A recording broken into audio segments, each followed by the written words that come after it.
promised to Abraham long, long ago that he would be the father of a great nation, that his family would outnumber the stars in the sky. It was a promise and a dream that once had seemed impossible, but finally became real. God was with Abraham and with his family as they grew and grew in numbers. Yesterday we learned that God was with the people when they took over the city of Jericho. After a long time of waiting, God's people were finally in the land that he had promised them. They became a nation, and like all nations, they had leaders. They had kings.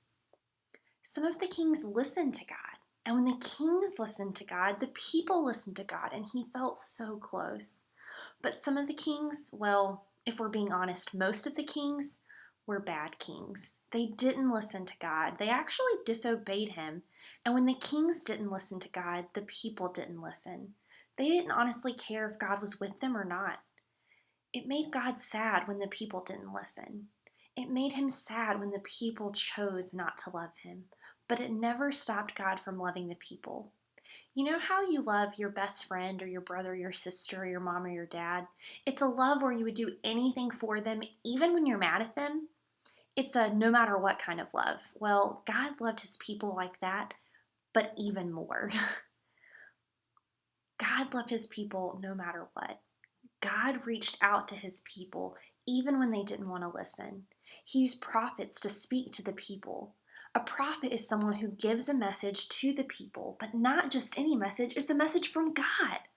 A prophet was there to remind the people that God was always with them, no matter what was happening. One of the prophets was a man named Elijah, and God used Elijah to get everyone's attention.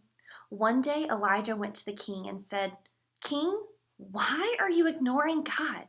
Why aren't you listening to him? Instead, you're following Baal, a false god. Did Baal rescue you from Egypt? No, God did. Tomorrow, meet me on top of Mount Carmel, and we will prove once and for all who the one true God is."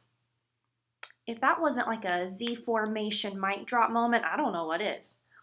The next day, Elijah went to Mount Carmel along with 450 prophets of Baal. All along the mountain, the people gathered to watch who would win, God or Baal. Who was the true God? Elijah decided that they would have a contest. Have you ever had an arm wrestling fight with your friends to figure out who the strongest is? You know, you want to win because you want bragging rights. Well, imagine this contest between Elijah and the prophets, kind of like that, minus the arm wrestling. Elijah told the prophets of Baal to build an altar to Baal and to put a bull on it, and he would do the same to God. They would both pray and ask their gods to send down fire to burn up the bull. And whichever God came through, that would be the one true God. And you know what? Elijah was a nice enough guy. He let them go first. All 450 prophets of Baal danced and sang songs, jumped up and down, and begged Baal to send fire. They did everything they knew to do, but no fire. There wasn't fire, but there were a bunch of guys who looked really silly dancing and shouting around an altar. Then it was Elijah's turn. To make it even harder, Elijah covered the altar in water. Like a lot of water. Buckets and buckets and buckets and buckets full of water. Have you ever tried to build a campfire with wet wood? It does not work out super well. Everyone looked at Elijah and thought, there is no way this is going to work. That will never burn. But Elijah prayed. He prayed to God, saying, God, you are the God who was with Abraham, Isaac, and Jacob. You should be our God too, but no one is listening to you. God, would you send fire on this altar? And it happened. Like a bolt of lightning from heaven, God sent fire down and it burned up the altar. The bull and all the water went away. And all who saw it were amazed, and they realized that Baal was a false god, that he wasn't real, and that God was the one true God.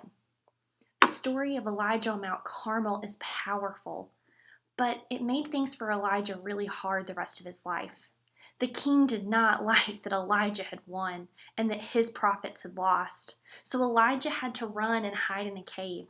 He seemed all alone in that cave, but even in that deep, dark, far away from everything cave, God was with him.